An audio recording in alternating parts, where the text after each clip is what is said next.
এরা ওরাই করতে পারে যারা বলে আমি বড়, আমি যাহা বুঝি এটাই ইসলাম। আকাবাররা কিছু বুঝে না, একমাত্র তারা এই সমস্ত ফাল করেছে।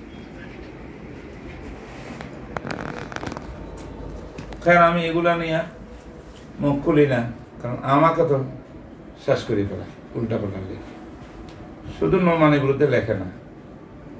হ্যাঁ, আমার বিরুদ্ধে কি অবস্থা এটা জানে তো। এখন আমরা তো কেউ তো আমরা সালেম নাই যে একটু কথা বলে শুরু হয় তার পিছনে এখানে একটা কথা হলো, আপনি যে বলছেন যে দোষ ত্রুটি কার নাই, কারো গুণ বলতে গিয়ে কারো দোষ বলা তো লাজম না। একটা জিনিসকে সাদা বলতে হলে তার বিপরীতটাকে কালো বলার দরকার কি? একটা সময় যখন আসবে তখন গুণাগুণ নিয়ে আলোচনা হবে, একটা সময় যখন আসবে তখন দোষ ত্রুটি নিয়ে আলোচনা হবে।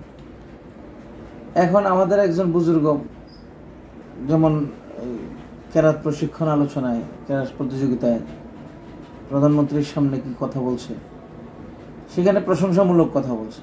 এবার হ্যাঁ বিরোধিতা করলো না, গেলে হেফাজত নিয়ে করলো না কেন, ওই আলেম নিয়ে করলো না। তো আয়োজনে বিষয় থাকে 10টা বিষয় একজনের কথা কইতে শর্ত আছে নাকি? আমাদের আসলে দোষ হইতে ওই যে আপনি বললেন যে আমাদের মাহমুদুল কোন একটা উসুলের কিতাবের মধ্যে পড়ছি যে ইজতিমাই কাজের মধ্যে ইনফরাদি না, ইজতিমাই যে কোনো কাজে নিজের আয়েব দেখা, অন্যের গুণ দেখা।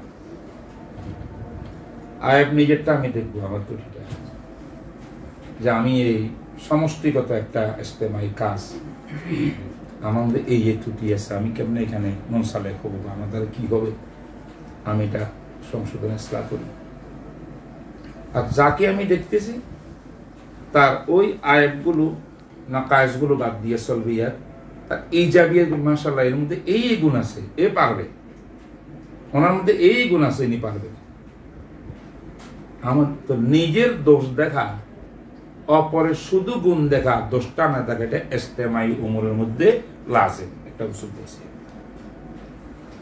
এনফরাদি বসলাম না, আমি আর নোমান বসলাম, আমি নোমানকে অনেক কথা বলতে পারবো, কিন্তু সেই কথাগুলো আমি ইজতিমাইতে বলতে পারবো না।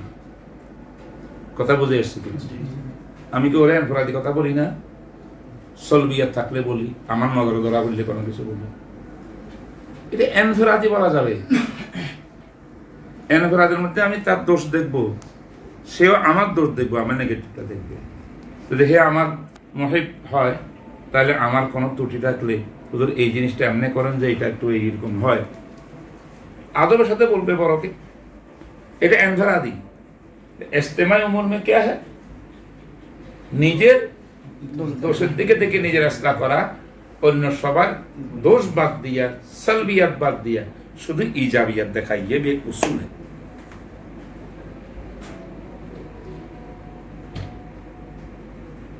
ليس كل حق يقال وإنما ما قلت لا بد أن يكون حقا। যাহা বলবা হক বলিবা, হার হক কথা তো হাজারাতে বলা যায়, এক উসুল। আর এক উসুল আমি একজন ইংরেজের এক বক্তব্য থেকে শুনছি, এটা ইংরেজি শিক্ষিত, এটা আমি কোনো কিতাবও পাই নাই। একজনে বলে সত্য কথা বলা তো আবশ্যক, মানুষ মিথ্যা হবে বলবে কেন? মিথ্যাকে তো ধর্ম না, সমাজও গ্রহণ করে না।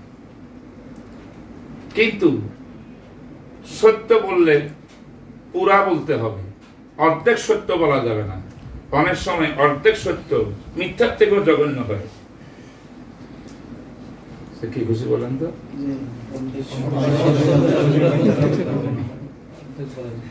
একজন বড় রাজনীতিবিদ, বৈজ্ঞানিক, সে পার্লামেন্টে বক্তব্য দিয়েছে, আমি কথাটা শুনছি, চমৎকার কথা। সত্য বললো পুরা কথা বলতে হবে।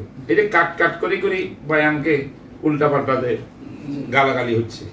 যদি পুরা বয়ানটা সে শুনতো, পুরা বয়ান যে 100% শুদ্ধ হবে লাজেম না, ওর মধ্যে কিছু ভুল থাকতে পারে, তবু পুরা বয়ানটা আনলে, পুরা কথাটা আনলে তখন উনি গালিটা খাইতো না, মানুষ তাকে ভুল বুঝতো না।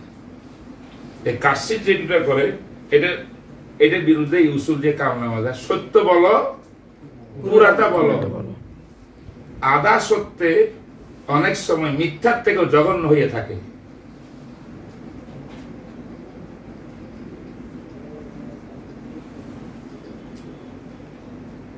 এই জন্য আকাবের মলফুজার ছাড়া উপায় নেই। তোমরা আমার কথা বুঝো নি? প্রত্যেক দিন আসরের পরে বা যে কোনো ওয়াক্ত মাদ্রাসা মুকাররর করবে, কিছু টাইম আকাবের মলফুজার 2-4 লাইন করে করে পড়িও, মুযাকারা করো। আমরা প্রতিদিন এশার পরে হায়াতুস সাহাবা তালিম করি এবং আকাবেরের আহনাফ ও আকাবেরের দেওবন্দ এগুলো নিয়ে মুযাকারা।